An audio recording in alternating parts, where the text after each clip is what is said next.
Saio hau, Nafarroako gobernuak diruz lagundu du.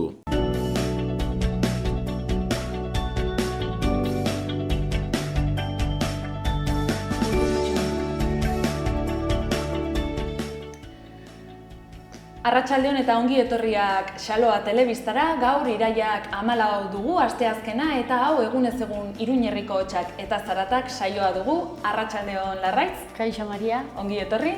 Ni esker. Zer moduz joan dira egun hauek? Ongi, oso gustora. Berriz bueltan orduan. Bai, horixe da. Oso ongi, guazen orduan gure programaren lehenengo atalarekin, guazen efemerideekin.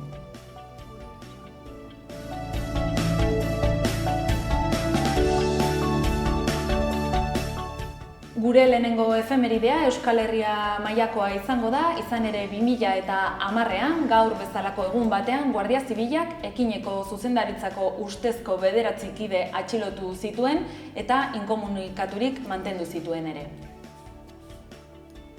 Euskal Herriako rock talde ezagun batek ere, gaur bezalako egun batean baina 2009ean, Paiola diskoa aurkeztu zuen Berritxarrak musika taldeak, 1984 urtean Lekunberrin sortutako rock taldeak Paiola eta gero 2011an Aria diska eta 2014an Denbora da poligrafo bakarra diskak argitaratu zituen ere. Eta gaur bezalako egun batean baina 2003 urtean Estonia Europar Batasunean sartzeko erreferendumak aurrera egin zuen eta Estonia beraz Europar Batasunaren barruan sartu zen.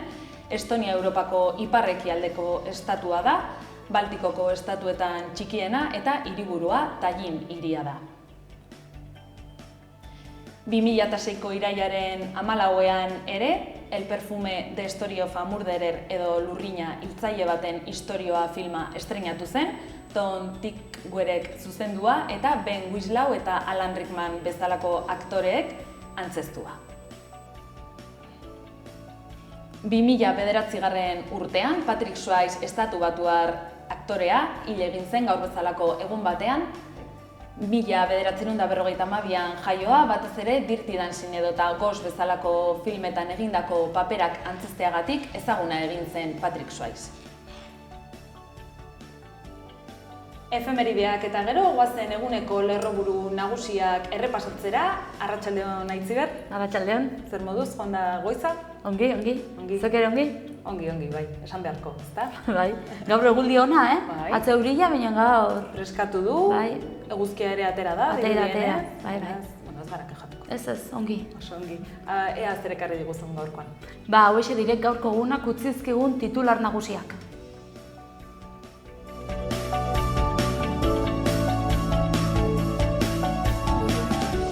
Titularrekin hasteko, UPNek Maria Solanaren dimisioa eskatu du Bartzinari botatako tartakada sare sozialean kritikatzeagatik.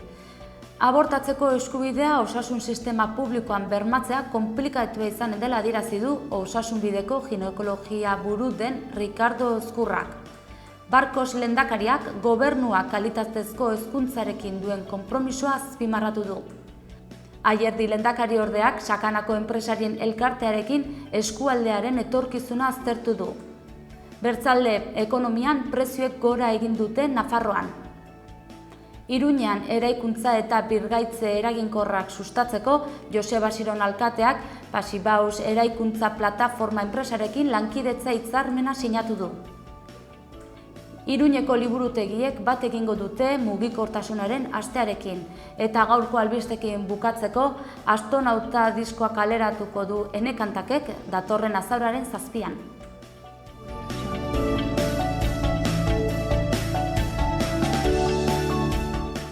Hauexek izan dira gaurko efemerideak, guazen orain egunkarietako analisia egitera, Diario de Navarrarekin hasiko gara, ez da Larraitz? Horixe da, bazuk esan duzu moduan, Maria, lehenengo egunkaria Diario de Navarra izanen dugu, eta horixe da gaurkoan titular nagusia.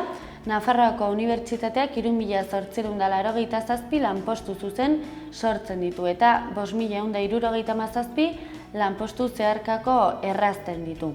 Honekin batera aipatzen digute, Deloitek Nafarroako komunitatean sortzen duen eragina aztertu duela, Nafarroako Unibertsitatearen inguruan hitz egiten ari gara, eta honekin batera ere aipatzen dute barne produktu gordinaren 282 milioi baino gehiago sortzen dituela Nafarroan.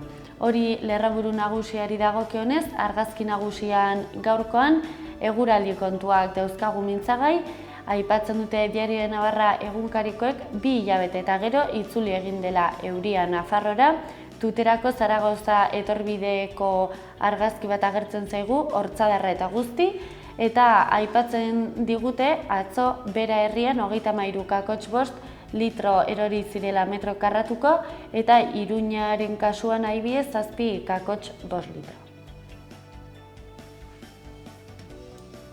Diario de Noticiaseko azalean politika kontuak mintzagai gaurkoan, Barbera eta Soriaren kasuek Esparzaren isiltasuna zalantzan jartzen dute PPren ustelkeria delituen aurrean, Gorenak zuritze delituak egotzi dizkio alkate ohiari, Barberari, eta dimisioa aurkezten ez badu Ciudadanosek Rajoyri emandako babesa kenduko diola ere aipatu du. Oposizioak degindoz estutu du honek Soria FMI-rako hautagai aproposena zela mantendu duelako. Azaleko argazki nagusian, euria protagonista, euria bueltan da lerroburupean, ipar partean 30 litro ur bota zituen ordu batean, zuk aipatu bezala Larraitz, eta beraz aterkiak kaleetan berriz ere. Oso, Diario Notiziasale batera utzita gara egunkariarekin aurrera jarraituko dugu, lerroburu nagusiak irailaren 25ko hauteskundeen inguruko gaia dakarkigu gaurkoan, eta bertan aipatzen dute Madrilen bizkar ematea eta gero Urkulluk ez diola Iriarteri argitu zer eginen duten. PNV-ko hautagaiak datorren legealdian itxaropena du, eta erabakitza eskubidearen inguruan eta honen aurrean EH Bilduk babesa eskaini dio. Hori lerroburu nagusiari dagokionez gara egunkarian, argazki nagusian preso baten irudia ageri zaigu, Mende Laurdena espetxean eman ostean, herrira itzuli baita Xabier Aramburu, Xomorro ez izenez ezaguna, 1981 urtean eraman zuten atxilo, 28 urte zituela, eta harrera beroa egin zioten atzo arratsaldean Usurbilen bere herrian. Polemika handia sortu duen gaia gaurkoan Berriaren azalean, 155, ia erdiak hizkuntza eskakizuna bete gabe, hala dio lerroburuak, EAEko administrazioan eskakizunen betetze maila gero eta handiagoa bada ere, 155ek ez dute dagokien euskara gaitasunik eta 3.300 postuk ez dute derrigortasunik. Azaleko lerroburu nagusian gaurkoan dekretuari izkin egin eta osasun bidean abortatzea zaila dela dio ginekologia buruak, sexu eta ugalketa osasunerako dekretua nola beteko duen azaltzeko eskatu diote aldaketaren gobernukoek, mediku asko kontzientzia eragozleak direla esan du, eta dekretua beteko dela bermatzeko agindu diote Nafar gobernuko lau taldeek. Osongi eta Berri egunkaria behin bukatuta Euskal Herri Irratiko agerkariarekin jarraituko dugu. Azalean hainbat albiste azpimarratzeko modukoak, bata jai giroa, izan ere Santo Domingo aldapara eramanen dute San Fermin txikitoko jaigunea. Jai hauek irailaren 23tik 25era ospatu eginen dira eta pixkat horre albistan laburbiltzen duten Navarreri aldeko jendetza hori pixkat usteko hartu dutela erabaki hau. Eta bestalde batetik ere Euskal Herria Irratiko agerkarikoek aipatzen digute Iruñeko Zibiboxetako ikastaroetan aukera zabala izanen dela ikasturte honetarako. Osongi, Euskal Herri Irratiko agerkari honekin amaitzeko, lesbianei ugalketa bermatzeak antolakuntza arazoak dakartzala esan du ginekologia buruak, bikoterik gabeko pertsonen kasuan ere gauza bera aipatu du, UPN-ren garaian izendatutako azken karguetako bat da hau, Ricardo Ezkurra, abortua ezartzea ere zaila da haren aburuz mediku asko kontzientzia eragozleak direlako. Iritzi kontrajarriak sortu ditu dena den gai honek eta adierazpen hauek ikusiko dugu datozen egunetan nola jarraitzen duen polemika honek. Bestalde, atzo aipatutako berri txiki bat ere, NUPek 14 beka eskainiko ditu adingabei laguntzeko programa baterako, hori esan bezala atzo aipatu genuen, eta naiz eta pantailan ez ikusi gogoratuko dugu, azaroaren 7an Ene Kantakek kaleratuko duela bere diska berria, Astonauta izenekoa. Oso ongi.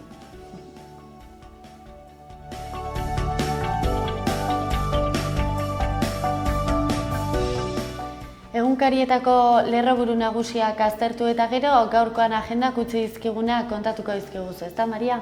Hori da, NAK jaialdia, NAK 2016 jaialdiak aurrera dijoa, eta musika garaikidearen jaialdi honen barnean gaur, irailak 14, hitzaldi bat euskaraz eskainiko digu Urtzi Iraizozek, musika garaikidea eta txistua. Arratsaldeko 6etan, CD Box Condestablen. Beste hitzaldi bat Marisa Navarroren eskutik, erbestearen esperientzia gaur irailak 14 arratsaldeko 7etan Nafarroako artxiboan, esan bezala hizlaria Marisa Navarro historialaria izango da. Txalo Producciones konpainiaren eskutik antzerkia euskaraz, datorren urtean hobeto irailak 16 ostiralean, arratsaldeko 8etan Burlatan, Burlatako udaletxeak antolatua. Rock kontzertua bihar osteguna, irailak 15, gaueko 9etan Zentral Cafe antzokian, Rock Amai, rock talde australiarraren eskutik. Kontzertuekin jarraituz, Belkos taldearen septiembre diskaren aurkezpena ere izango dugu, irailak 16 ostiralean, 8etan Burgoen plazan. Nafarroako komikiaren 7. atzoka ere ikusgai egongo da, irailaren 7tik urriak 2 arte, Iruñeko Zitadelan, Iruñeko udalak antolatua. Dantza ikastaroa Berriozarko gaztegunean ere, Nora Otxoa de Olzaren eskutik, dantza integrala eta ahalduntzea landuko da bere ikastaroan Berriozarko gaztegunean eta izen emateko irailaren 12an irekitzen, 16 bitarte, Berriozarko udalaren eskutik.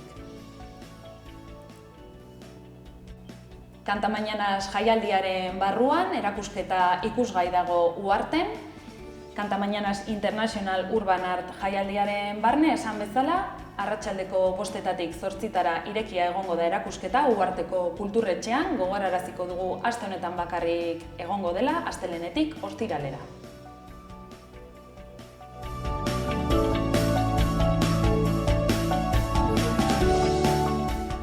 Eta egunero bezala, Iruñerriko udalerrietako albisteekin jarraituko dugu aurrera. Egunero bezala Iruñarekin hasiko gara.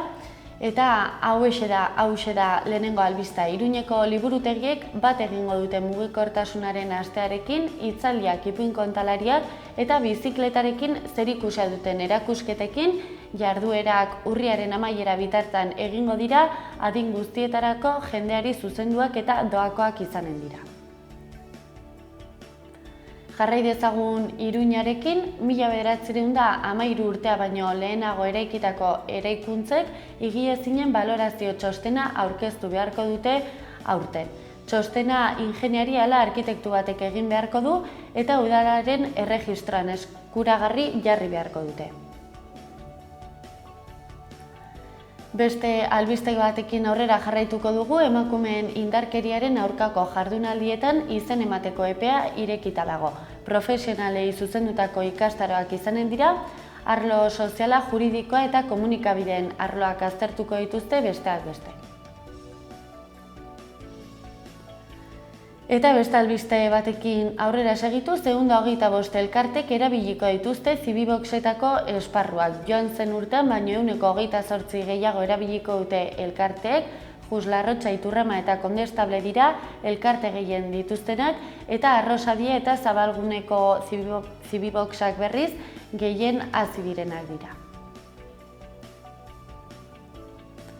Iruñeko udalarekin jarraituz, energia berdea sustatuko duen operadorearen sorrera dela eta energia demokratikoaren inguruan foro bat eginen dute. Ostegun eta ostiralean izanen da foro hau, Armando Cuenca zinegotzia izanen da bertan, ideiak politika eraldatuz izenburupean. Eta Iruñeko udalarekin jarraituz, aurrentzako futbol areto liga antolatu du. Iruñeko udalak urria eta maiatza bitartean, 80 taldek parte hartu dezakete, 8 eta 11 urte bitarteko neskamutilei zuzendutako txapelketa izanen da horixe. Eta Iruña alde batera utzita Antsoinekin jarraituko dugu aurrera, izan ere jaietako kartel lehiaketaren sari banaketa, literarioa eta pintura egin dute aste honetan bertan udalean. Bi arrasiko dira Antsoingo jaiak, herri bozketa bidez 2016ko festetako txupinazoaren emaitzak jadanik badakizkigu. Maria Jesus Mendoza, Ezkaba ikastetxeko atezaina, Antsoingo hainbat aur belaunaldirekin maitasunez egin duen lanarengatik izanen da suziria botako duena. Eta bestalde ere kanpaina berezia abiatu dute 2016ko Antsoingo festetan elkarbizitza errespetuz, espazio iraunkorragoa gure bi hizkuntzentzako lekuarekin eta jokaera naiz eraso sexisten kontrako konpromiso irmoa agertu du Antsoingo udalak. Deialdi eta kontratazio ugari ere baditugu Antsoingo udalean, garapenerako lankidetza proiektuak egiteko 2016ko diru laguntzetarako deialdi publikoa aurkeztu egin dute, eta baita ere 2016ko kultur kirol eta festa jarduerak egiteko.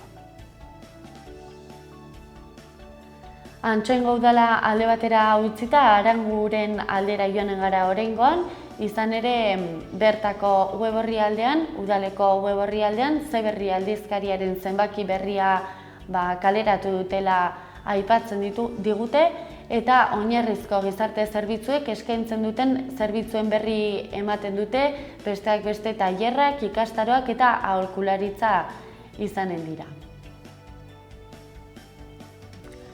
Eta Aranguren ibarrarekin jarraituz, 2016ko abuztuaren 4ean egin zuten osoko bilkura berezian, aho batez erabaki zuten lizentzien ematea, etetea Mutilagoitiko zaharreko industrialdean.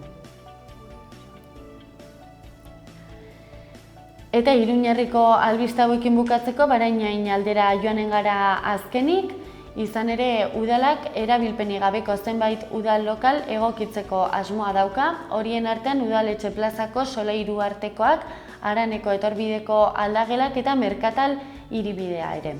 Horretaz gain ere baditugu kontu gehiago, Barainengo udalak kultura arloaren bidez 20. Barainain hiri argazki lehiaketan 2016ko edizioa oinarriak onetsi ditu, lehiaketa Ramon Trantxero argazkilariaren omenez plazaratzen du udalak eta parte hartzeko epe muga 2016ko urriaren 21 izanen da.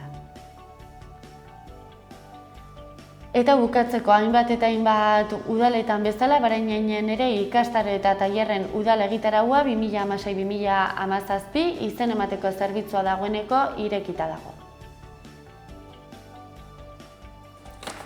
Eta udalerrietako albisteak alde batera utzita eguraldiarekin jarraituko dugu, ezta Maria, gainera atzo euria iritsi zen, azkenean Nafarroara, ez? Ja, txogun eta zerritan.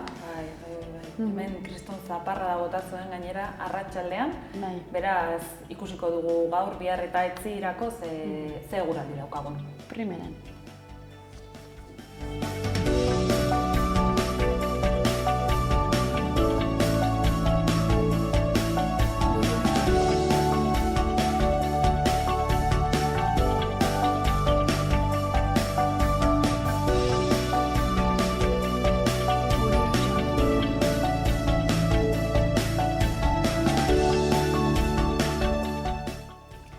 Zerua hodeitsu eta oso hodeitsu egongo da Iruña aldean, zaparradak bereziki arratsaldean botako ditu, orduan zenbait puntutan trumoitsuak ere izan daitezkenak eta mendebal osagaiko haizea ibiliko da bolada gogorrekin. Tenperatura maksimoak behera berriz ere 19 gradutaraino gaurko egunean. Baztanaldean ere zerua hodeitsu, zaparradak noiznahi botako ditu bereziki arratsaldean eta trumoitsuak ere izan daitezke. Mendebalde osagaiko haizea ibiliko da eta tenperatura maksimoak asko jaitsiko dira 16 gradutara Elizondon. Asteazkena fresko dator Nafarroa osoan, egoera apur bat nahastuko da bereziki arratsalderako, tenperaturak nabarmen egingo du behera eta beroenak 17-20 gradu artekoak izango dira. Ostarteak ireki daitezke goizean, baina hodeiak gailenduko dira eta tarteka zaparradaren bat edo beste botako du ere. Giro nahasiak jarraipena izango du ostegunean, haizeak zakar joko du, hasieran hego-mendebaldetik sartuko da eta arratsaldean ipar-mendebaldera aldatuko da. Haize horrekin litekeena da goizean hodei geruza saretu xamar egotea eta apur bat epeltzea. Arratsaldean berriz zaparradak botatzeko aukera handiagoa eta temperatura mantendu egingo da. Giro motela eta guztia ostiralerako euri kontuekin jarraituko dugu eta zaparradak aurreko egunetakoak baino ahulagoak izango diren arren sarriago egingo du euria. Temperaturak behera egingo du berriz ere.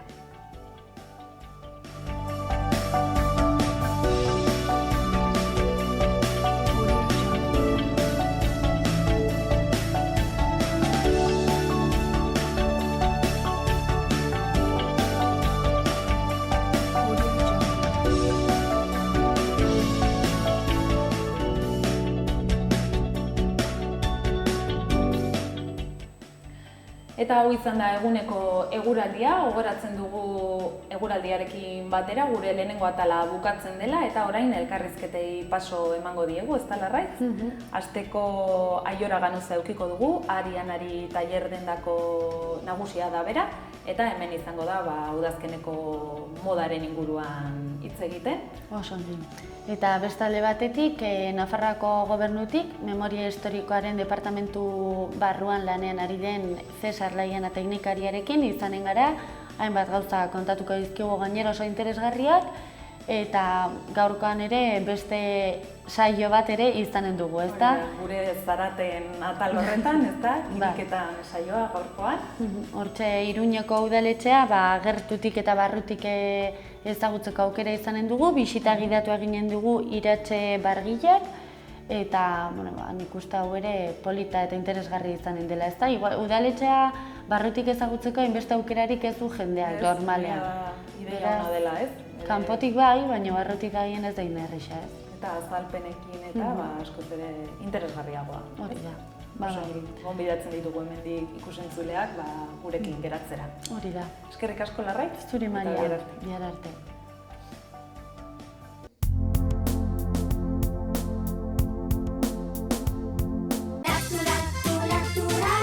Lacturale. Lacturale. Lacturale. Benetako esnea elez idazten da.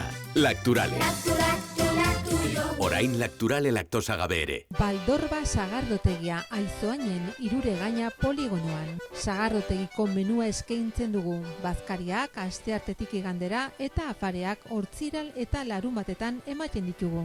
Oletan dauzkagun sagarrondo propiotatik ekoitzitako sagardoa daukagu. Eta gainera, sidra besan etortzeko aukera ematen dizugu asteburutan. Labriteko aldapatik. Zato Baldorba sagardotegira.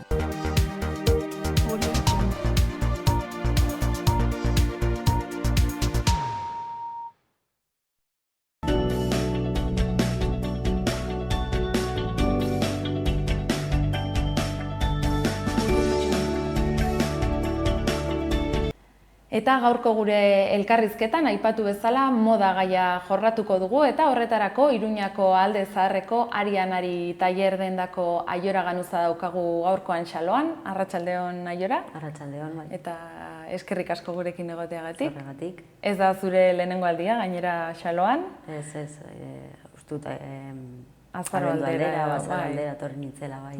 Negua orduan, oraingoan udazkena, ja bilduma edo kolekzio berriarekin buru belarri?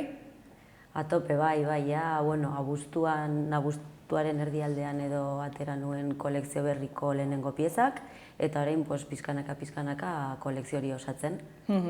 Ja orduan salgai dago, eskuragai? Bai, eskuragai dago, bai. Jertxeak ditut, galtza gona, denetari ja berokiak pizkatxoat aber negua etortzen den, eta aterako ditut, bai. Gaur badirudi temperaturak pixka bat jaitsi direla, baina behar dugu, ez? Pixkat hotza eta euria, ez? Hori da, bai. Eguraldi txarra. Nola ikusten duzu, bueno, urtaro polita da zuretzat udazkena, diseinatzearen alde horretatik ikusita, edo zein da gogoko duzun urtaroa? Nik udazkena eta negua diseinatzeko, bai, koloreak dela eta neguak beti emate dizu, ezakite, oialek bai dute aberastasun gehiago edo beti prenda gehiago egin daitezke, pieza gehiago, jertxeak, kamisetak, amerikanak, galtzak, udak limitatze dizu, ez? Soinekoak, soineko fina, gonak, blusaren bat, baino listo, ez? Eta neguak hori, aukera hori emate dizu. Aberasgarriagoa da Hori da, orduan. bai, kapelak, bufandak, denetarik, ez? Egiteko aukera, bai. Uda, atzean utzi dugu dagoeneko, baina suposatzen dut ere ikastaroetan eta murgildurik egon zaretela.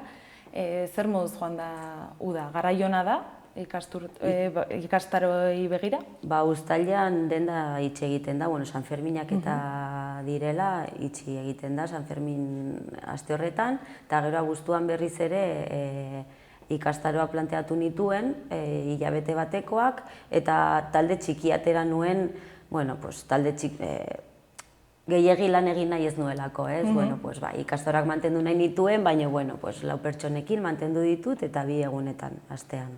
Erresagoa da ere talde txikietan lan egitea? Bai, jendeak ere alde egiten du abuztuan, beroa egin duenez ere, jende gehiagez dago Iruñan, orduan, talde txiki horrekin ongi moldatu gara. Orain udazkenari begira, iraila da pixkat ikastaroen eta aktibitate berrien hilabetea, ezta? Ze programazio edo, ze planteatuko duzu orain? Astean 3 egunetan planteatuko ditut ikastaroak, asteren, astearte eta asteazkenetan, goizarratsaldetan, eta jendea animatu dela ematen du, datorren astean hasiko gara, 19an, eta zer muguzi joan. Izen eman daiteke oraindik edo itxita dago? Bai, talde batzuk oraindik bete gabe daude, 3 pertsona gehienez betetze ditu taldean, eta badaude libre oraindik, bai. Pixkat ez dakienarentzat aurrekoan ere aipatu zenuen, azaldu zenuen nola funtzionatzen duen Arianarik, baina adibidez bezero batek ez badu bere neurriko jantziren bat topatzen, bere neurrira egin daiteke? Bai, posible da. 2 modutan funtzionatzen du Arianarik. Bat, kolekzioan egiten dudana. Kolekzioan egiten dudana tailaka egiten dut, 36tik 44, eta taila hori moldatu behar baldin bada edo, moldatu daiteke, aukera hori ematen dut. Eta bestetik geroian neurrira egindako zerbait nahi baldin badu bezeroak, demagun zer berezia duela edo sin más, zerbait berezia nahi duela, ere egin daiteke, bai. Patorigintza eta diseinuaren eremuan orduan eskariak jasotzen dituzu? Bai, eta eskariri politena izan zen martxoan lagun bat ezkondu zen, eta berarentzat eta bere orain senarra denarentzat jantziak egin dituen, eta hori izan zen momentu arte egin dudan jantzirik edo eskaerarik politena. Horrelako eskaria jasotzen zenuen lehenengo aldia zen orduan? 2. aldia zen ezkontza jantzi bat egiten nuela, baina horren espeziala lehenengoa. Gustatuko litzaizuken eskariren bat hortik, oraindik ez duzuna egin? Eskaria oraindik ezin dit eskatu, haurtxoa delako, baina nire alabarentzat, jaio berria den alabarentzat arropa egitea izango zen. Momentuz ez du denborarik deus egiteko, baina hori izango zen nire eskaririk espezialena, bai. Pentsatu duzu horrelako umeentzako kolekzio bat edo ateratzea? Hasi naiz, eta bai, kolekzionetan gino bat egin diot aurren arropari, eta txaketa pare bat atera ditut, peto batzuk ere, eta horretan nago, bai. Alabaz gain, baduzu hortik janztea gustatuko litzaizuken pertsonaia edo pertsonaren bat? Ez dakit, orain ez zait okurritzen. Badakit zer egingo nuken, baina ez dakit noretzat, eta izango zen epoka jantzi potente bat. Antzerki gintzan adibidez, ibiltzea edo adibidez horretarako, bai. Ibilia zara, eremu horretan? Bai, antzerkirako eta dantza taldeentzat ere bestuarioak egite ditut. Orain dela gutxi Iruña taldearentzat egin nuen. Ingurutxo berezi bat prestatu zuten San Lorenzoko jaietan.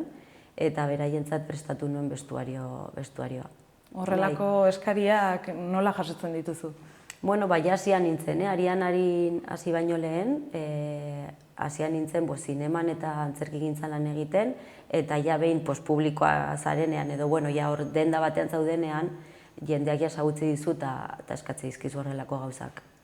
Aipatu behar dugu, ahaztu aurretik, gaur daramazun jertxea zurea dela, ezta? Zuk egina? Hau da denboraldi berrikoa, eta, oihala aukeratzerakoan arriskatu nintzen, zen ni beti kolore lauak aukeratze ditut, estampatu oso txikiak edo estampazio hori gabe, eta honetan esan nuen arriskatuko naiz, aber nola funtzionatzen duen oihal honek bai. Eta zer modu joan da? Ongi, bai, gustatzen da bai. Momentu horretan dendan dago edo? Bai, badu dendan. Eta ez badago ere eska daiteke, ezta? Hori da egin daiteke, bai. Oso ongi, nola ikusten duzu komertzio edo salgune txikien egoera momentu horretan, honetan, barkatu? Bueno, beti bezala edo esaten dut, zaila da, baina lan eginez gero, nik uste gauzak aurrera atera daitezkela. Halere, momentu txarrak dira, ezakin nire kasuan nahi bidez, uda nahiko txar edo gaizki joan da, ezaki zergatik bero gehiagin duelako, jendea Iruñan ez egoelako, edo ezakit, arropa gutxi nuelako, edo ezakit mila arrazoi izan daitezke, baina komplikatua da, bai, oraindik multinazionalek jan egite gaituzte, bai. Carlos III etorbide guztia hartua daukat, ezta? Hori da. Eta berbada erresagoa da, ez? Bai, erresagoa da, merkeagoa da, nik ulertzen dut, baina, nik jende animatu nahi dut kalitate aldetik eta gu hor gaudela, eta edozein arazo izan ez gero gure arroparekin edo gure produktuekin, guk aurpegia emango dugula, eta beti gogoa handiz, eta pasio handiz egiten dugula lan, eta egunero dendara joaten garela gure atea irekitzera jendeari kriston irribarrearekin eta gogokin. Gero ere saltzeko beste modu bat da, ez? Aurpegira eta beste gertutasun bat. Bezeroarekin egiten duzun erlazioa eta zuk diozuna, ez? Gertutasun hori beste denda batzuetan ez duzu. Eta, bai, aipatu duzun beste gauza oso garrantzitsua kalitatea ere, ez? Hori da. Zuen, tejidoak edo, hobeagoak direla, ez? Bai, beti saiatzen zara, oihal, naturalak, fibra naturalako ez, hori da beste aparteko gauza bat, ez? Lortu alba duzu, ongi baino bestela, baina bai, beti kalitatea bilatzen, eta ni badakin non erosten dituan oihalak, eta, badakit ze kalitatea duten. Azkenean, prozesu guztia pasatzen da zure eskutatik, ez? Bai. Oso ongi Aiora, ez dakit zeo zer gehiago aipatu nahi duzun? Ez, jende animatu dadila, Aldezarrean ditugun komertzio politak behintzat ikustera, sartzera, ez dute zergatik erosi behar, baina bai sartu ikusi, eta gurekin hitz egin, beldurri gabe, eta hor gaudela. Aipatuko dugu ere zuen helbidea, ezpada, hor pixkat ezkutatuta ez dago, ez bazara hortik pasatzen. Claro, Kuria kalean gaude, 25. zenbakian, katedraletik oso gertu, taberna gaude, hortik ere, potetxo bat hartzeko, eta denda politak, artisau kale bat da, edo hori esate dute, artisau kalea dela. Berreskuratzen ari da pixkat, ez? Giro hori. Bueltatzen ari da, bai. Aipatuko dugu ere bukatzeko, kolekzioa zuk aldatzen duzula, ez? Hasieran produktu batzuk eskaintzen dituzula, baina poliki-poliki gehitzen edo gauza batzuk moldatzen zoazela, ez? Bai, produkzioa eta dena nik egiten dudanez, produzitzeko abiadura oso mantsoa da. Orduan ezinezkoa da kolekzio bat, batean ateratzea dena batera. Horregatik saiatzen naiz, kolekzioaren hasieran, prenda batzuk ateratzen, eta gero ja mantxo-mantxo joaten naiz kolekzio hori osatzen. Demagun, jertxe hau funtzionatzen ez duela, jendeak esaten du, jendeak esaten du ez du erosten, ez? Orduan ikusten da funtzionatzen ez duela. Buelta eman behar zaio prenda horri, abertze egin dezakedan prenda horrekin, oihal horrekin, nola buelta eman, orduan, kolekzioa buruan duzunetik eta gero bukatzen duzun arte, aldaketa eta sakona izan du bai, handia izan du bai. Oso ongi, gertutik jarraituko dugu aurtengo kolekzioa. Eskerrik asko gurekin egoteagatik. eta beste bat arte. Bale, ongi izan, bale, aio.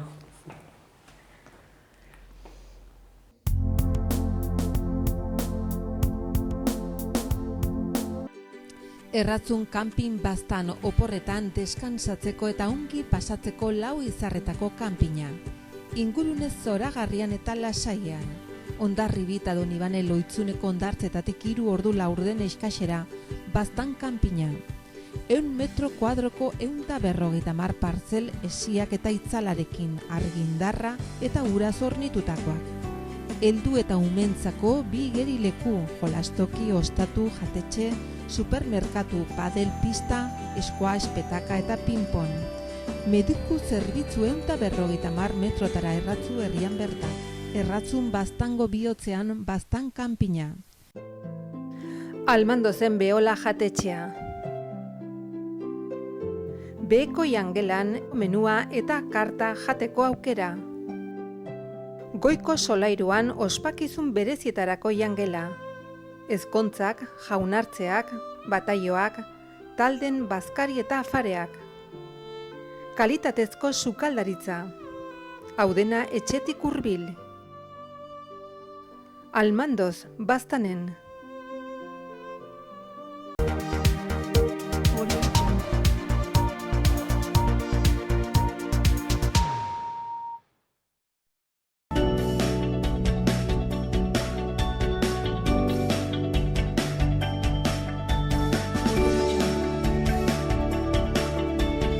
Eta gaurkoan memoria historikoaren inguruko elkarrizketa izanen dugu, horretarako Nafarroako gobernuak espreski hori lantzen duen departamentuko langile batekin egonen gara, teknikari batekin, Cesar Laiena, arratsaldean eta ongi etorri xaloara. Arratsaldean zuri. Bueno, lehen aipatu diezun moduan departamentu honek oraindikan bizitza nahiko laburra dauka, ezta? Urtarrilean hasi zinetela aipatu diezu. Memoria historikoaren atalean. Ze hau zuzendaritza nagusia da, akordio programatikoan agertzen zen zuzendaritza hau, eta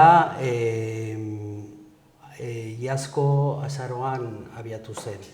Gero gure atala, memoria historikoarena, urtarrilean martxan hasi zen, eta ni apirilean sartu nintzen. Aipatu beharra dugu, departamentu hau beste departamentu handiago baten barruan sartuta dagoela, ez? Bai, zuzendaritza nagusia da bakearen, bizikidetzaren eta giza eskubideen zuzendaritza. Eta horretan baditugu 3 atal, bizikidetzarena, biktimenaena eta memoria historikoarena. Eta osora, talde txiki eta laburra dugu, baina, lan asko egiteko. Zenbat zabete lanean departamentu? 9 inguru. 9 inguru. Osongi, memoria historikoaren alorrean zeintzuk dira lehentasun nagusiak Nafarroan, oraintxe bertan? Guretzat lehentasuna da batez ere memoria historikoaren legearen garapena. Hori izan zen 4 alderdientzako lehentasuna, eta hori da beti gure markoa. Orduan horretan badugu zutabe garrantzitsu batzuk, adibidez, exhumazioak, ekitaldietan parte hartze instituzional moduan, gero hezkuntza eta guk antolatutako omenaldiak ere. Sartuko dugu hori lehentasun bezala. Beraz, horiek izango dira zuen helburu nagusiak, ez? Bai. Departamentuaren helburu nagusiak. Osongi. Horretaz gain hori pixka bat komentatzeko, badakigu departamentu hau nahiko berria dela, hilabete gutxi daramazuela lanean, zein da aurkitu duzuen panorama? Lan handia dago egiteko oraindik memoria historikoaren inguruan? Esan beharra dago, Nafarroan duela urte asko, badirela elkarte batzuk lan handia egin dituztenak. Eta hori eskertzekoa da, eta haien esker, gaur egun gauza asko egin daitezke. Badago Haiekin ja harremanetan gaude, dokumentazio bat, ezta? eta, bai, Badagoela ja dokumentazio bat aurretik, ezta? asko. Gero, bueno, parlamentuak duela urte batzuk martxan jarri zuen datu base bat, nupean dagoena, eta horretan ere dokumentazio aldetik lan garrantzitsua egiten ari da. Beraz, ez dugu zerotik hasi, baina batez ere falta zena zen hori babes instituzionala. Eta hori da helburu nagusiteriko bat. Ze zailtasun aurkitzen dituzue bidean? Bueno, zailtasunak, batez ere lan asko dago egiteko. Gu pozik gaude izan dugun harrerarekin, aurten, dakizuenez, bete dira 80 urte kolpe militarretik, eta Nafarroan zehar dozenaka ekitaldi egin dira herriko biktimei omenez edo omenaldiak egiteko. Eta gehienetan gobernuak parte hartu du, bai kontseilaria, bai zuzendari nagusiak edo ataleko burua. Eta guretzat aurten hori izan da lehentasuna. Gizarteak ikustea gobernua lehenengo aldiz ekitaldi hauetan parte hartzen duela eta babesten duela. Zer nolako harrera ikusten duzue Nafarroako gizartean, gai honekiko?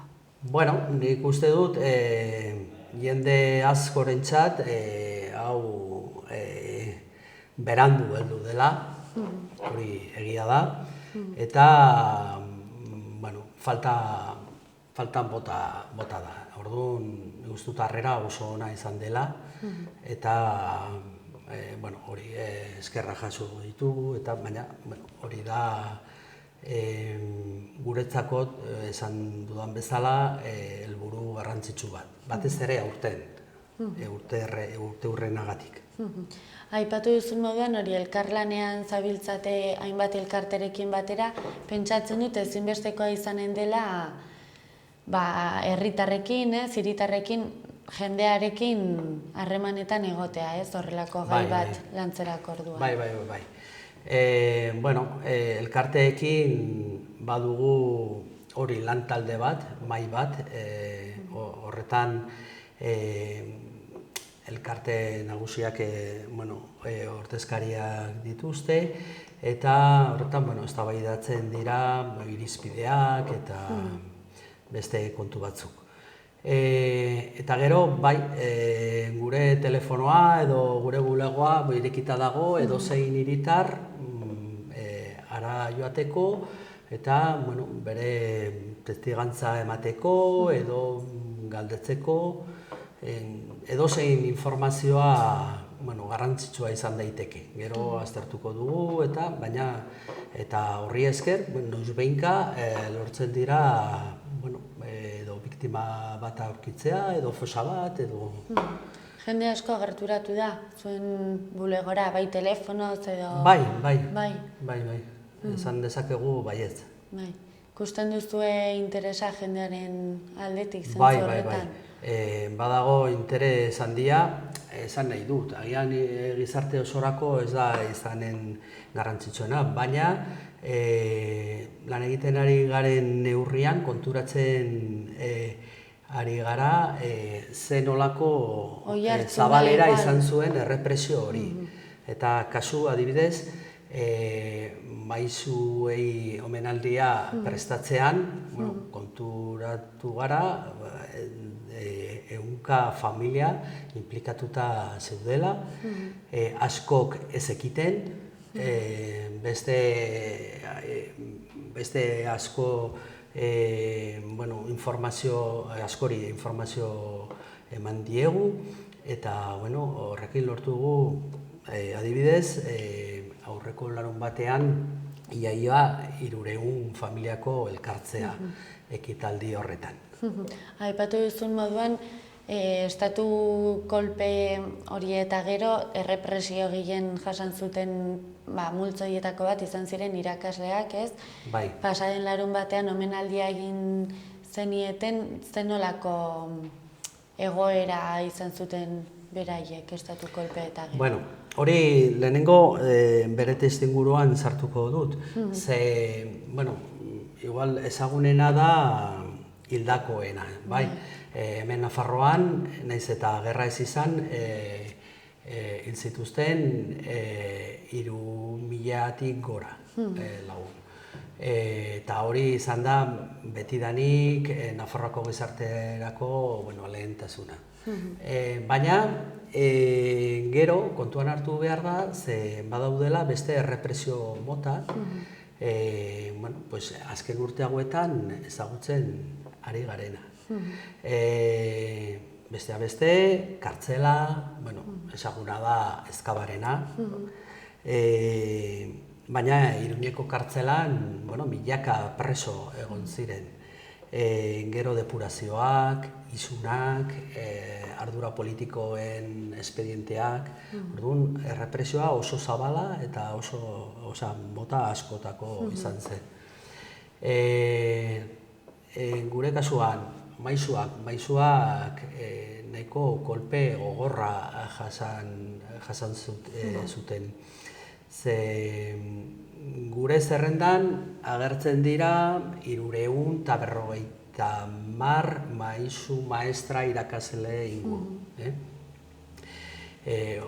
Horietako iaia 300 hezkuntzako batzorde gorenak depuratu zutuen, zenbait zigor desberdina, ez gara horretan sartuko orain.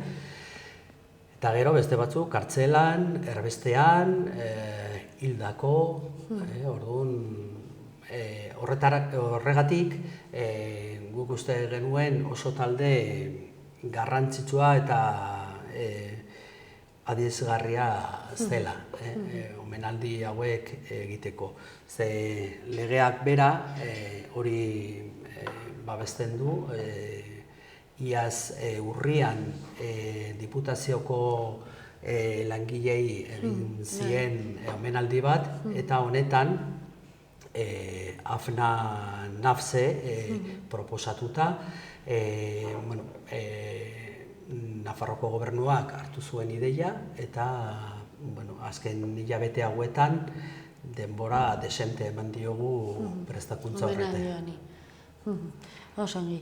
Horretaz gain aipatzeko ere, uste duzu aurrera pausak ematen ari direla, aipatu duzu, jende askoren ustez berandu iritsi dela, ez, errekonozimendu edo lanketa guzti hau. Baina ikusten duzue hilabete hauetan aurrera pausak ematen ari direla. Bai. Eta biktimen familiakoekin zaudenean konturatzen zara, ze garrantzitsua izan den haientzat errekonozimendu hauek. Ze adibidez, aurreko larun batean, ziren familiako asko, eta negarrez, eta baina posik batera. Bai, oso hunkigarria, ez? Bai, oso hunkigarria izan zen, bai. Aurrera begira ere, ekitaldi gehiago prestatu dituzue, ez? 80. urte-urren honen barruan ekitaldi gehiago, omenaldi gehiago ere badira, ez? Bai, badira ekitaldi gehiago, batez ere elkarteek prestatutakoak. Eta, horretan gobernuak parte hartuko du. Eta gure partez hasiko gara beste arlo batekin, ze hezkuntzarena. Orain ikasturtearekin batera hasiko gara irakaslei prestakuntza bat honen ingurua ematen. Eta horretarako urriaren hasieran antolatu ditugu jardunaldi batzuk, zenbait unibertsitateko irakasle parte hartuko dute horietan, Eta gero ikasturtean zehar zenbait saio prestatuko dugu irakasleentzat. Helburua da batez ere ikastetxeetan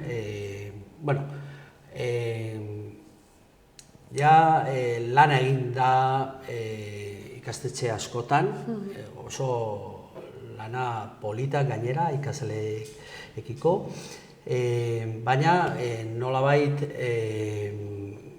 orokortze prozesu batean sartu nahi dugu. Eta horretarako ekarriko dugu beste tokietako esperientziak eta batez ere landu nahi dugu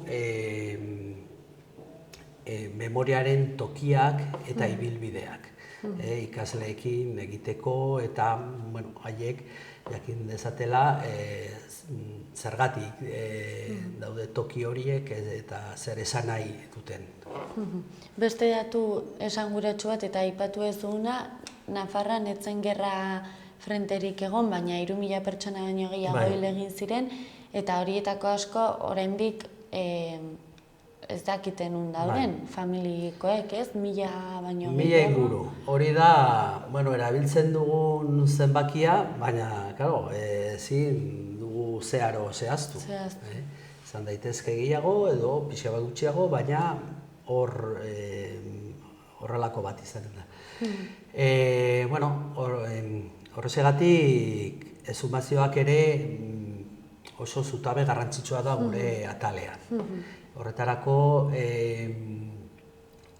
otsailean eta martxoaren artean sinatu zen itun bat Arantzadi elkarteekin, eta itun horri esker Arantzadik martxan jarri du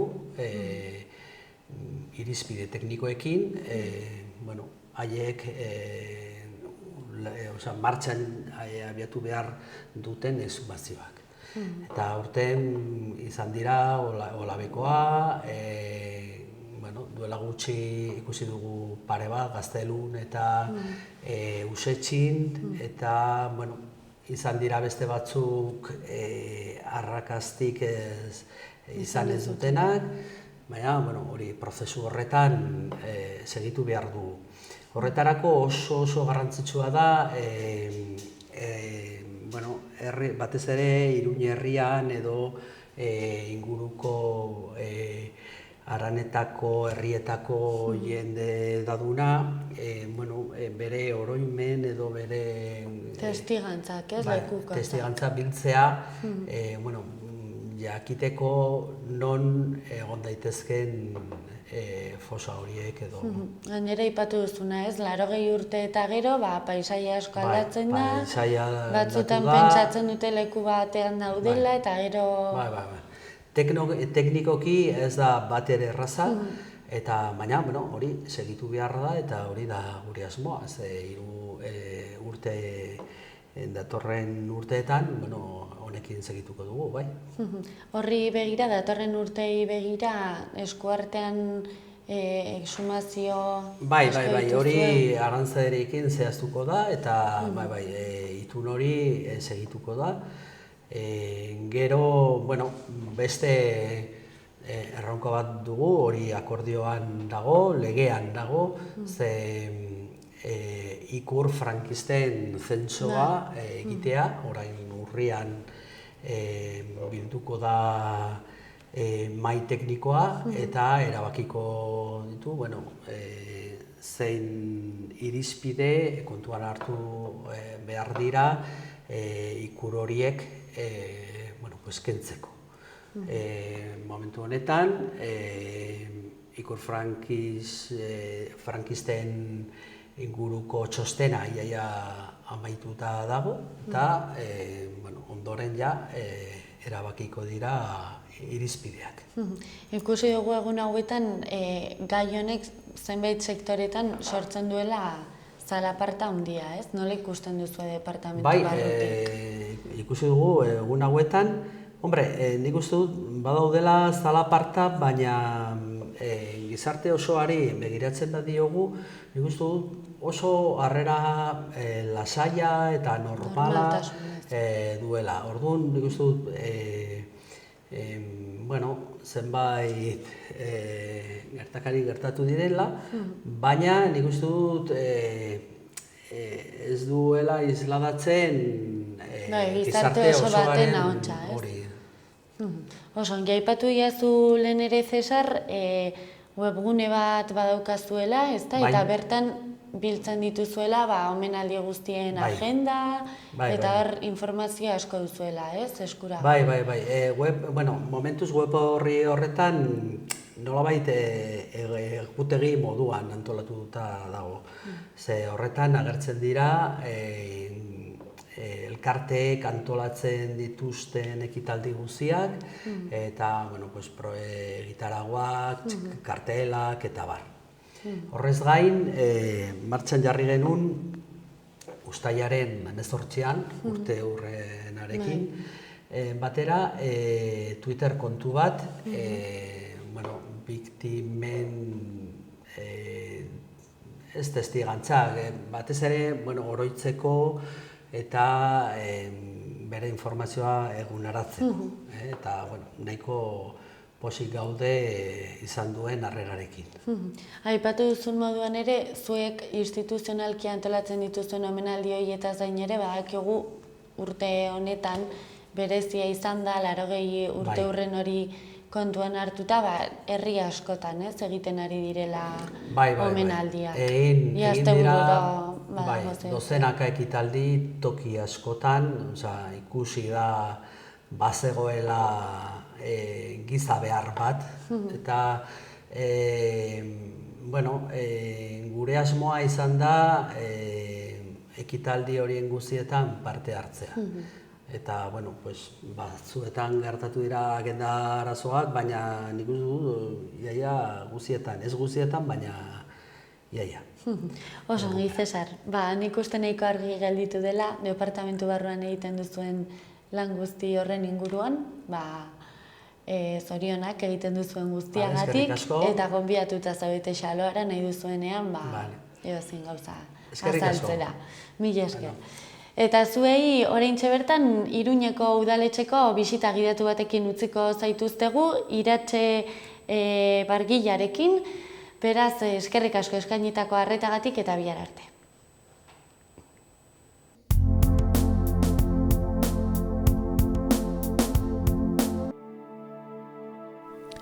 Aristigain kanpina Zunbilan.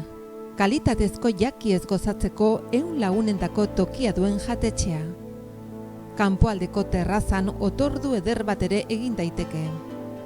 Pintxoak, bokatak, razioak, plater kombinatuak, menua eta karta aukeran. Mobil homak, bungalobak, jolas parkea.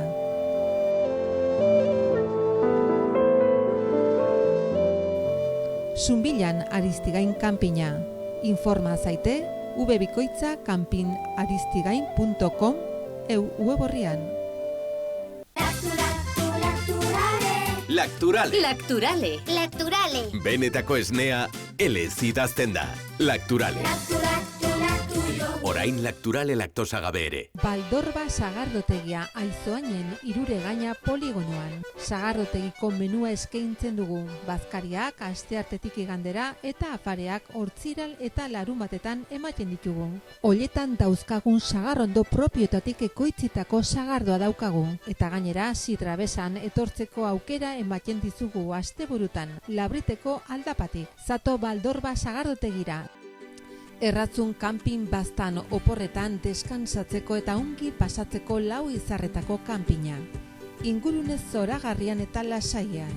Hondarribi eta Donibane Loitzuneko hondartzetatik 3 ordu laurden eskasera, baztan kanpina. 100 metro kuadroko 150 partzel esiak eta itzalarekin, argindarra eta ura zornitutakoak. Heldu eta umentzako 2 igerileku, jolastoki, ostatu, jatetxe, supermerkatu, padel pista, squash, petaka eta ping-pong. Mediku zerbitzu 150 metrotara erratzu herrian bertan. Erratzun baztango bihotzean baztan kanpina. Almandozen Beola jatetxea. Beheko jangelan menua eta karta jateko aukera. Goiko solairuan ospakizun berezietarako jangela. Ezkontzak, jaunartzeak, bataioak, talden bazkari eta afareak. Kalitatezko sukaldaritza. Hau dena etxetik hurbil. Almandoz, Baztanen.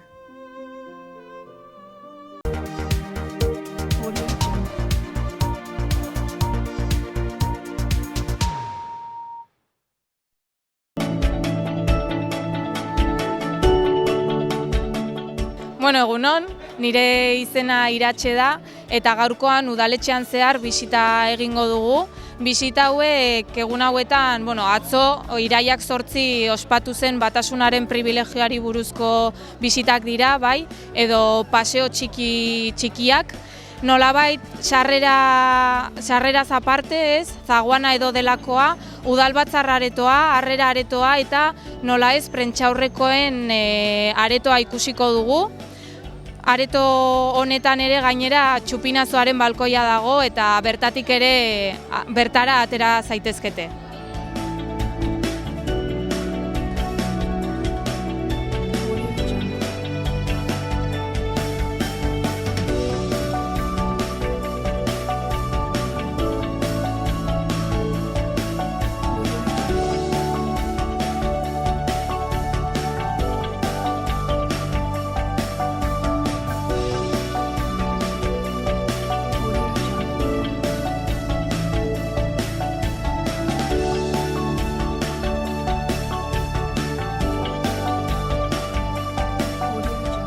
Kanporaterako gara, bale? Gehien bat, eraikinarekin hasteko eta aurrealdea eta komentatzeko, bale? Bai. Lehenik eta behin ez dugu komentatu zergatik elkartu garen hemen, bai? Iruñeko batasunaren privilegio hori gogoratzeko edo elkartu gara, bai? Bisita hauek horretarako egiten dira. Eta nola ez, udaletxean egiten dira, hor izan zelako ez, 15. mendean, 1423 urtean, urte horretako iraiak 8an, ezarri zen udaletxea hemen, Carlos Hirugarrena nobleari esker, bai, garaiko erregea. Orduan, lehenik eta behin fatxada edo aurrealde hau komentatu, bai, 15. mendeari buruz hasi gara hizketan, baino aurrealdea ez da garai horretakoa, ez da. Argi ikusten da ez, gotiko itxurarik ez dauka, 18. mendekoa dela. Bai, askotan, eraikinak urteak igaro ondoren zahartzen zijoazen edo eta ruinetan edo zeudela esaten zuten, hori sinatu, eraikina bota eta beste berri bat altxatzen zuten. Hau, 18. mendekoa da, eta ez dakit ikusten duzuen bi atal bezala ikusi daitezke ez, karratu edo luze hori eta gero goian frontoia. Hori bi arkitekto desberdinek egin baitzuten. Bai, lehenengo karratu hau 3 gorputzetan banatu dezakegu eta 3 gorputz horiek ere beste 3tan, ez? Kolomei esker, koloma bikoitza horiei esker. Bale. Orduan osotara zer eukiko genituzke, bederatzi edo atal, bederatzi leio edo balkoi. Konturatzen bazarete, koloma bikoitzez bereiztuta daude pixkat garaiko argiaren eta itzalaren arteko jokoak egiteko. Eta koloma bakoitzean, fijatzen bagara, pisu bakoitzeko koloma desberdina da.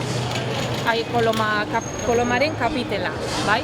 Lehenengoa jonikoa, dorikoa eta azkenekoa korintiarra. Ikusten duzue? Bai, ez da? Beste nonbaiten ikusi dugu hau? Erromako kolisioan egon zarete? Hurrengoan interneten edo begiratu eta berdina dela ikusiko duzu. Eta hori, goian frontoia, goiko frontoian, zentroan fama dugu, bai, birtute eskultura desberdinak ikusten ditugu, bertute edo alegoria desberdinak, goikoa fama, klarinarekin, bai, hiriaren izen on hori mundu osora zabaldu nahian. Ondoan, nola ez, Nafarroko zein Iruñeko armarriak, bai, Nafarroko armarri hori fondo gorria eta kateekin, eta bestea Iruñekoa. Iruñekoa batasun privilegio honetan ezarriko du Carlos Hirugarrena, bai? Hirugarrena noblea. Fondo urdin hori lehoia ezarriko du bere animalirik gustukoena zelako, bai? Eta gainera lehoiak nolabait vigilantzia edo adierazten du autoritatea. Nola ez koroatuta dago, bai? Orduan, geratu irudi horrekin, ez? Garai horretan ezarri zen armarriarekin. Alboetara bagoaz, beste bi pertsonaje edo ditugu, Herkules, hiriaren indar hori adierazi nahian, bale? Eta beheraino jaisten bagara, alde batetik prudentzia edo zuhurtasuna dugu, nola ez ispiluarekin, eta bestetik ezpatarekin eta eskuan duen balantzarekin. Bai, balantza ez dago eskuetan zintzilik, baina ikusten da. Bale? Hori da, azkenean zuhurtasuna eta justizia, pixkat, bertako langileek edo horrelakoak izan behar direlakoan, ez? Eta gero, konturatzen bazareten, nahiko eraikin ez, edo aurrealde dekoratua da, bai, arrokaiak, dekorazio asko dauka, leiho eta balkoi guztien inguruan, eta nola ez, balkoietan, bai, lehoi horiek aurkitzen ditugu berriro ere, Carlos Hirugarrenaren animalei maite hori, eta Iruñako armarria gainera. Bai, Iruñaren historiara joango gara ez, hasieratik, burua ondo kokatu nahian. Ikusiko duzu edo, maketa antzeko batzuk jarri dituzte, erdialdean daude hori 3 kubo, 3 burgo horiek edo irudikatu nahian, bai? Orduan gero edo beste egun batean etorri nahi baduzue, bertan jartzen duena irakurtzeko edo bete ikusteko aukera dago, bale? Urrira arte egongo baita. Orduan, gehien bat komentatzeko, Iruña hiria ez, lehenengo baskoien hiri hori non kokatu zen, gaur egun katedrala egongo dagoen punto horretan, bai? Justo hementxe. Zergatik, badakigu Iruña ordoki batean dagoela ez, baina katedrala oraindik ere pixkat gorago dago. Kuria kalea igotzen badugu adibidez, hor nabaritzen da ez, katedralea igotzean ja pixkat nekatuago gaudela. Bai, orduan bertan kokatuko da Iruña izeneko hiri hau, bai, baskoien hiria, Iruñak azkenean hiria adierazi nahi du. Pixkat pentsatzen badugu ez, Iruñan, Nafarroan zein inguruan barkitzen ditugu Irun, Irurita, Irurtzun ez, hasiera berdina duten izen horiek, bai. Hau, Kristo aurreko 708. mendean inguruan gertatu zen, eta urte batzuk, mende batzuk ondoren hori beranduago joaten bagara, 75-74 urtera, Kristo aurreko urte horietara, badakigu Pompeio Magno, bai, erromatarra, Iruñara iristen dela, bai. Bere ejerzitoarekin edo iritsiko dira bertara eta bertan kokatuko dira. Dirudienez, zona gustatu zitzaien eta behin-behinekoa izango zena, azkenean bertan geratu ziren, ez Pompaelo izeneko hiria sortzen. Pompaelo gaur egungo Pamplona, bai, orduan ja hiriko bi izen hauek baditugu. Inguru honetan kokatu behar ditugu, berriro ere hori katedral inguruan, bai, eta esango dugu nekazariak zirela gehien bat, bale? Orduan honekin, hasiera honekin, salto bat egingo dugu Erdi Arora, gehien bat ikusteko, gaur hitz egin nahi dugunaz, ez? Batasunaren privilegio horretaz. Badakigu Erdi Aroan, Iruñan ez zegoela hiri bat edo burgo bat, baizik eta 3. Bai, lehenengoa Navarreria, hau da Nafarren herria dena, nola ez, bertan erromatarrak eta baskoien inguru horretan bizi zirenak ez izango da. Eta Navarreria honetan nola ez jarraituko dute nekazal lanetan. Baina, pixkanaka, Sancho Ramirez erregeak privilegioak emango ditu nolabait beste herrialde batzutako biztanleak edo Iruñara etortzeko, nolabait ekonomia edo sustatu nahian. Midi aldetik etorriko da, hau da, Occitania aldetik. Frankoak edo Occitanoak, eta nola ez, beste privilegio batzukin eta beste hizkuntza batekin Navarrerian baino extramuros edo haien arresietatik kanpo ezarriko dira beste burgo bat sortzen, San Saturninoko burgoa. hemen duguna, bai? Gaur egun ere, bere eliza edo bere parrokia bertan dugu, bai? San Saturninorena. Gainera konturatzen bazarete, elizak berak ez dira elizak, baizik eta eliza gotortuak, ez? Gaztelu itxura dute. Igual gu ohituratuta gaude, egunero pasatzen garelako, baina, kanpotik datorren jendea ikustean nahiko harrituta geratzen da, gaztelu itxura duelako. Ikusita, pixkanaka, Iruñan beste biztanle batzuk daudela, beste batzuk ere animatuko dira etortzea, eta San Nikolas hirugarren burgo hori sortuko da. Nola ez, bere, elizarekin, San Nikolas gaur egun duguna ere. Izan ere, bertan berdin gehien bat artisauak izango dira, baina bertan ere ezarriko dira Santiagoko bidea egiten ari direnak, baina ja itzuleran, pixkanaka ez geldituko dira beste herri batzutan, beste leku batzutan, pentsatzen agian hirira iristen baziren ez, haien hirira bertakoek ez zietela harrerarik egingo edo. Bai? Hemen pixkat irakurtzen baduzu edo, gaur egun adibidez San Nikolasen ez, zekale dugu horrela artisauena, zapateria, bai? Kutxilleria, bai, topatu dezakegu, pellejeria, hau da, garaiko artisauak azkenean taldeka gremioetan antolatzen ziren. Bai, gaur egun kale batzuen izenak aldatu dira, baino, bai, hor ditugu arrastoiek. Eta hau mugitzen badugu, maketatxo hau edo kubo hauek, sarrera honen erdialdean Iruñako plano bat jarri digute, espresuki privilegiorako, baina urrira arte ere egongo dena, ez dakit ikusten duzuen edo, bestela gero, bai. Eta hemen ondo ikusten dira ez, hiru burgo horiek, eta nola ez, non dagoen gaur egungo udaletxea, erdian. Pentsatu behar dugu, zona guzti hau da, burgoen artean zegoen terraplen edo jeitxiera hori, utxik zegoela, bai, bertatik euri urak zein fekalak erortzen ziren, hau da, dena ibairaino, bai, Errotxapearaino. Beraz, Carlos Hirugarrenak non kokatuko du hori, udaletxea, erdian, bai, urte horretan, konturatzen da, ez dugu komentatu ez, baina elkarren arteko burgo hauen arteko erlazioa etzen bat ere ona, gerra zibilak egon ziren ezagunena eta garrantzitsuena Nabarreriako guda, bai, 13. mendean. Eta, ja, Carlos Hirugarrena nobleak, nahiko, mila, baino arten maitalea eta lasai eta pazifikoak zer egingo du, garaiko jureria gaur egun udaletxea erdian kokatu. Zeba erdian, Nabarrerian kokatzen badugu beste guztiak ez dute hori nahi ez dutelako, ez? Elementu desberdinak ez, ikusi edo komentatu dena berria da, bale? Atzera bueltan joan beharrean, ikusiko duzuen asketa pixkat edukiko dugula, bale?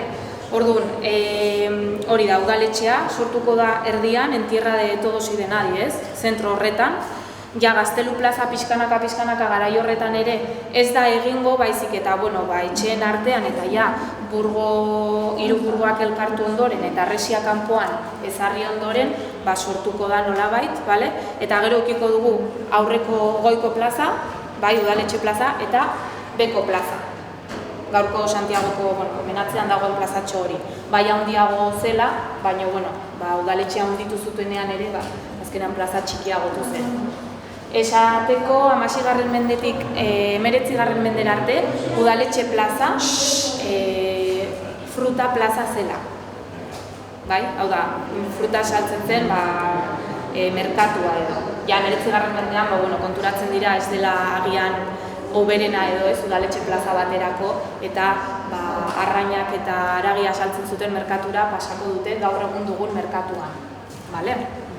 Hemen atzean, pixkat ikusteko ez, adibidez hori, barneko udaletxe barne aldea bota zutenekoa ez, hau da atzekaldea, bai, eraikitzen ari zirenekoa, eta hemen, lehiaketan edo sartu ziren beste fatxada batzuk edo ez.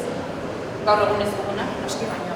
Batasunaren privilegioa da, kopia bat, gero goian, benetako edo ikusiko dugu.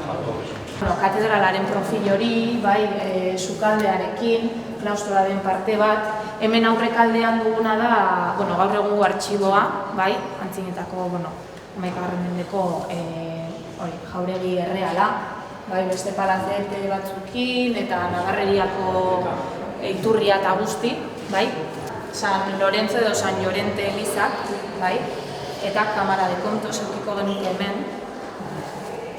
Eta beste aldean ja San Nikolaseko eraikin aipagarriak, ez, San Nikolaseko eliza eta beste jauregi bat, bai. Bueno, gora elko gara, pixkanaka. Ikusiko duzu ez, badirudi berriro denboran atzera jotzen dugula ez ditugun elementu desberdinekin, bai, alfombrak berak dituen loreak ez, eta landareekin, kuadroak, haien markoak, edo, aulkiteria eta mesilek ere, eskolako barroko itxura edo daukate, bai. Elementu asko ditugunez, gustatuko litzaidake giltza hauekin hastea. Hurbildu lasai asko. Bestela ez dituzu ikusiko.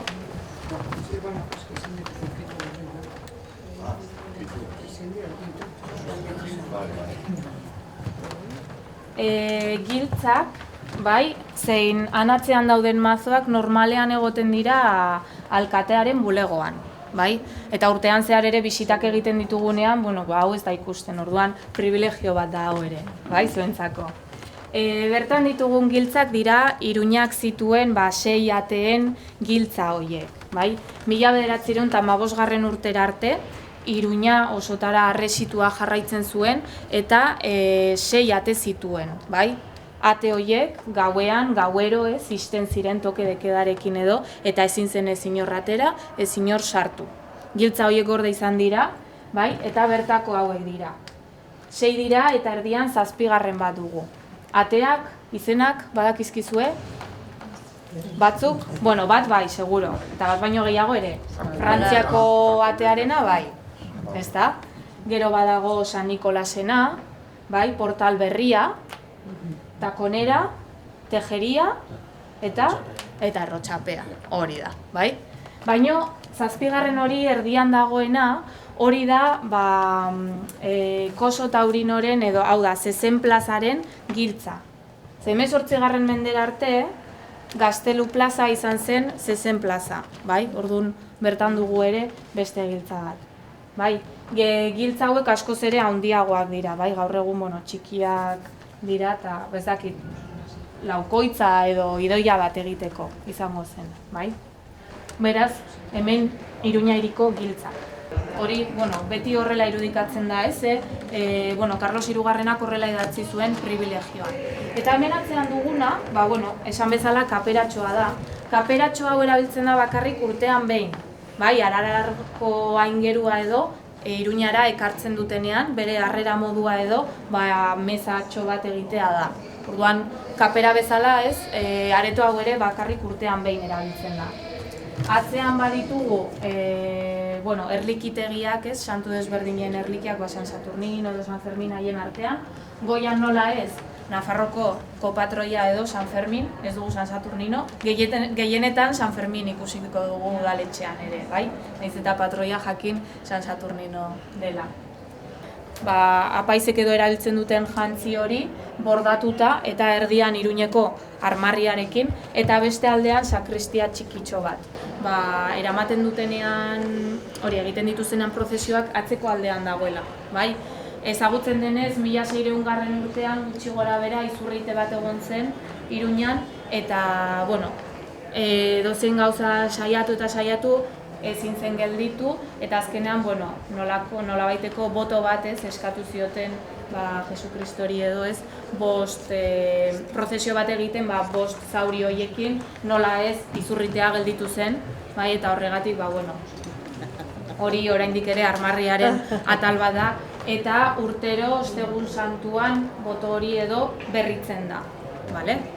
Gero hemen ikusiko zenituzten jada obra desberdinak, alde batetik Isabel Bigarrena dugu, erregina, eta bere konsortea, Francisco de Asís. Nahi dudana da gehien bat konturatzea ez eta ikustea daramaten jantziak eta nolakoak diren. bai, pomposoak, haien, galazko jantzi horiek, dotorenak edo, ikusteko, ze garrantzia dute. Koroa dauka, gainean, hola, detailetsuekin, eta gero koro imperiala edo albo batean. Nahi dudana da, desberdintzea beste honekin, honek, naiz eta imperial koro hori albo batean euki, ja gainean ez du dekoraziorik. Garai horretarako gizonezkoek ez zuten olako dekoraziorik gainean eramaten. 20. mendekoa da, pintura hau, 1914 urtekoa, Elizondoko merkatua dugu. Ikusten duzu jada janskerak osotara desberdinak direla askoz ere xumeagoak behitzez jantzita, merkatuan daude baina herriko aurpegiak xumeagoak zimurdura hoiekin, eta nolabait ere Velázquezen puntu bat dauka, fondoan nahiko iluna delako kuadrosoa, baina funduan argi puntu bat sartzen delako. Gero nola merkatuko sagarrak, oilarrak, kaikuak ditugu, eta gero komentatzea, Javier Ziga bitan izan zela udaletxeko zinegotzi, PNV-ren zinegotzia izan zen bitan. Orduan, garaiko ez, sozietate maila desberdinak edo konparatu nahian ondo dago ez, konparazio, gustatzen zaite egitea, ze hori, erregeak ez, musikariak eta bestetik herriko jendea, gizartea edo. Privilegio de la Unión. Privilegio da eskubideren bat ematen dutela. Orduan, zer dago sartuta? Sartu nahi zuten azkenean denek eskubide berdinak izatea. Ze garaira arte, azkenean San Saturninokoak ziren privilegio gehienak edo berenak zituztenak, ez? Haiek euki zuten ogia eta ardoa saltzeko aukera edo privilegioa, eskubidea, orduan horrek zer egiten du, nabarreriakoak pobretu edo, ezingo dutelako hori saldu. Orduan nolabait, jadenak maila berean jarri nahian, ez? Pompeioni buruz, komentatzea, guztu hau edo kopia bat dela, benetakoa Kopenhagen dagoela, Kopenhagengo museoan. Baina, nahiko erreala dela, berriro ere semurdurak ditulako, eta gehien bat lehenengo honek duen itxura triangularra edo, ez dakit nonbaiten ikusi duzue, pietate asko daude, baina Vatikanoko Miguel Angelen pietatearen antzera, ez triangelu desberdina osotara, Oteizaren erara, baina. Eta gero goian daukagun San Fermin berriro ere nola ez, eta San Ferminen heriotza edo martirioaren momentua ikusten dugu, Hemen gaude Udalbatzarren aretoan. Hau ezagunagoa batzuentako, edo ez? Ez? Ez duzu igual telebistan edo, batzutan irudiak agertzen dira, gehien bat hemen, erdialde honetara, hemen egiten dituzte bilkurak, ostegunero, eta alkatea erdian esertzen da, alkatearen laguntzaileak edo teniente alkalde deitzen direnak ondoan, beste sekretarioak edo, eta horri izaten da argazkirik edo aipagarriena, ezagunena.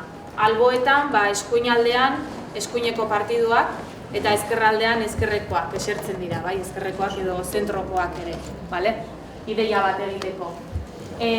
Beste hainbat elementu ditugu komentatzeko areto honetan, lehenik eta behin privilegio hori buruz hizketan, izkinetan goikaldean geltsuzko ditugun armarriak. Ez dakit ezagunak dituzuen, ez, baten bat. Hiru burgoiei buruz hitz egin dugu, nola ez, Carlos Hirugarrenak, ez, armarri bat ezarri zuen Iruñarako, baina momentu horretara arte, burgo bakoitzak bere armarria zeukan, Hemen hasten bagara, Ama Birjinarekin, azkenean katedrala non dago, Nabarreriako burgoan, orduan Ama Birjina eta semearekin, Nabarreriako armarria izango da. Beste aldean, erdi ilargi horrekin, eta izarrarekin, baten batek? San Saturnino, oso ondo. Eta beste aldean beste bi ditugu. Alde batetik, hori olako itxasontzi txiki baten gainean, San Nicolás, eta bestean San Miguel azpian dragoia duelarik. badakizue, laugarren burgo bat baino Nabarreriako auzo bat izan zen San Miguel, eta Nabarreriako guda horretan, Nabarreria osotara txikituta gelditu zen, eta burgo auzo hau ere, San Miguel, eta gero berriro eraikitzen edo hasi zirenean hau jada ez zuten eraiki, bai? Horregatik gaur egun ere 3 burgoi buruz hitz egiten dugu, bale? Berriro nera itzulita, hemen begirate honetan ikusten duguna, baten daki zer den batasunaren privilegioa, nola ez, bai? Berriro ere. Ikusten duzuenez, aipatu ditugun, armarri desberdin horiek ikusten dira, baino gehien ikusten dena erdialdean Iruñakoa, bai? Eta, ikusten dira, musika jotzen, atzeko aldean San Saturninoren dorrea ere badago, eta zuen ezkerraldean Nafarroko eskutuaren azpian erregea. Dirudienez jada lan asko egin du eta hor dago, nekatuta edo deskansatzen. Eta bertan agertzen direnak dira 18. mendean Borgoien gain zeuden herrialde desberdinen eskutuak edo armarriak. Alde batetik Gaztela eta Leoi, eta bestetik Sizilia, Aragoi eta bi Sizilia. Garai horretan Aragoi, Sizilia, Katalunia, Valentzia, Mallorca, Napoli eta Sizilia zituen bere gain. Horregatik haien eskutuak ikusten badituzu azkenean marra edo linea hori eta gorri horiek topatuko dituzue. Bilatzen baduzu interneten edo, gaur egun interneten dena dugunez, Eta gero, baditugu Jerusalemeko gurutzeak, 5 gurutzeak, azpian Portugaleko 5 daduak, eta beste aldean Lis, Lorea edo, 3 direnean, Borgoia dira, bat denean Frantzia. Eta gero azpian Granada, Granadako erreinua, errekuperatuta. Eta besteak, beste lauak txikiagoak Borgoña, Brabante, Tirol eta Flandes izango genituzke. Jakiteko egurrez egina dagoela, baino gero urreztatua eta polikromatua, eta hau kopia dela, azpian zegoena erreala zen eta hau kopia bat da. Enrique Zubirik egina, 1923 urtean. Zertan oinarritzen da, esaten da oso kuadro erreala dela, zergatik. Oinarritzen delako katedralean dagoen hilobian, Esaten da, hilobi hori, oliten egin zutela, gero ekarri zutela onera, eta oraindik ere hilobia egitean erregea bizirik zegoela. Orduan, horregatik esaten da, bere errasugo eta errasugak eta dituela, eta sudurra ere, bere kutsua duela, sudurrak berak. Nola ez garaiko janskerekin, erregen janskerekin, eta aipatzeko gehien bat, ezkerreko esku eta besoaren azpian duena zer den, bakizueia da, ikusi dugu. Zer da? Batasunaren privilegioa, ondo. Hori da. 2012 urtetik aurrera egiten dira hemen, prentsaurrekoak, eta 2015 urtetik aurrera egin dezake gobernu buru zein beste partidu politikoek. Hau ere aldatu dute pixkat eta baita bertan dauden obrak eta elementuak aldatu. Aurkitzen ditugun kuadroak, 20. mendeko Nafarren artisten kuadro batzuk dira, adibidez hemen errepidea deitzen den Salaberrirena, mende horretan hauek eman ziotela Iruñari nolabaiteko artista garaikideen impulsatu zutela edo bultzatu zutela. Horregatik jarri dituzte ere pixkat. Lehen beste obra batzuk zeuden eta horrelako mesilla eta kortinak eta guzti aldatu dituzte. Izan ere, ez da prentsaurreko aretoa bakarrik.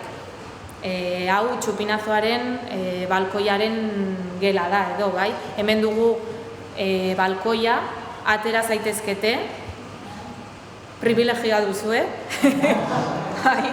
Izan ere, komentatzeko ez dela beti txupinazoa hemendik bota, baizik eta, hasiera batean, 16. mendean egiten zutena zen, kanpai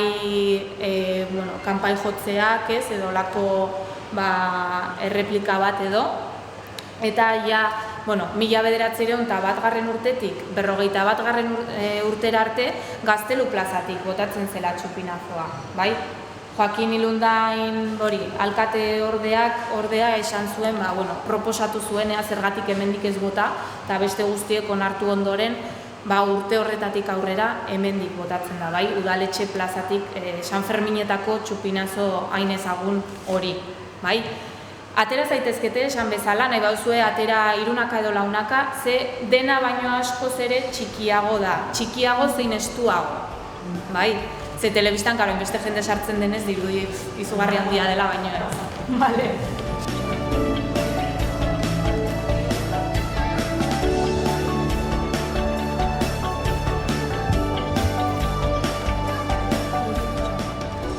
Gaur lehendabiziko aldian etorri naizela Iruñako udaletxera, horrelako bisita gidatua izateko, eta, sorpresa txarra, zeren horietan eta azalpenak ematerakoan eta horren beste irudi lustroso eta pomposo horietaik, bakarrik ziuden, konkistatu izandakoaren ondoko Espainiako erregeak. Horrek zutan jarri nau, eta klaro, adierazi esan dut, eta hori zergatik, ez ekiten oso ongi zergatik gertatzen da. Orduan, gure historia behin eta berriro zapaldua. Eta non? Iruñen hiriburuan. Iruñen bihotzean, Nafarroako hiriburuan. Eta, lotxagarria iruditu zait, gutxienez, neskari, azaldu egin digun neskari esan diot, gutxienez historia zapaltzeko. Eta esateko hasiera batean gutxienez, hemen ez daudela benetazko Nafar erregeak. Eta hori, kasu honetan gainera zerbait berritzen ari direla, nik exigitzen dut, faltari gabe udaletxeari, eta bereziki, PSOE, UPN, eta kontra dauden espainolak direnei esaten diet, gure errege eta gure simboloak ikusi nahi ditugu gure udalan. Eta hori da, aldatu behar dela, aldaketa egiten da aldatzen. Irudiak eta zerbait aldatu dutela. Eta hemen bakarrik ikusten dira, inbasioa egin eta geroko errege espainol erregeak. Bai. Lehenago bat zeuden, baina hori, orain margotzen ibili dira eta aldatzen. Nortzuk egon dira hemen? Azpian bat zeuden kuadroak jarrita, bai, eskaileretan. Baina nafarrak ez ziren, horiek ziren espainolak. Hombre, klaro, ematen du, gezurra dirudi, hemen, Iruñan bertan eta izatea konkistatzaileen irudiak. Hori da, en fin, oie, ez dago batera dos, Baina hori janik ez dut jartzen, Carlos Borboia, Nafar erregea, eta ez da egia. Hori aldatu behar duzu. Baina hor jartzen duena, esaten dut nik. Baina begiratu data. Claro, eta horretan esan beharko duzu. Horiek dira konkista eta gero. Eta zoritxarrez hemen ez dago inolako irudia. Claro, egia da.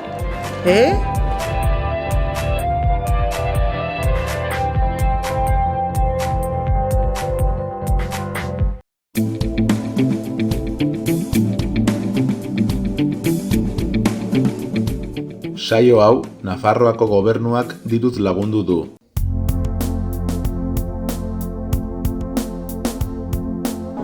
Gorritxon atsedenerako sistema hoberenak eta loaldi egoki batendako beharrezkoak diren produktuak aurkituko dituzu.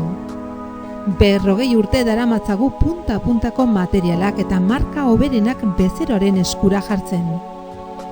Deskansatzeko sistemetan aditua gara, sofak, koltsoiak, somierrak. Hurbildu eta eskuzabali jasoko zaitugu. Iruña, Gorritxo. 1960tik Estafeta kalean bodegon sarria. Era guzietako kazuelatxoak, razioak, iberikoak, pintxoak.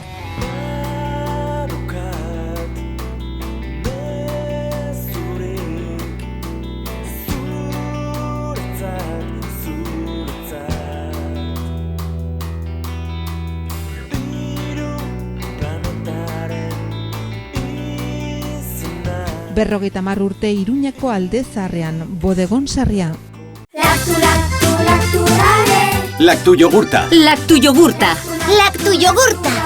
Ekoizpen integratuko jogurta, kategoria gorena. Koloratzailerik ez, esne hautsik ez da gehitutako esne gainik ere. Benetako jogurta, elez idazten da. Lactu yogurta. Orain, lakturale laktosa gabe ere. Iruñan La Cabaña desguazeak berme osoko eta konfidantzazko ordezko piezen salmenta. Behar dituzun, pieza guztiak aurkituko dituzun.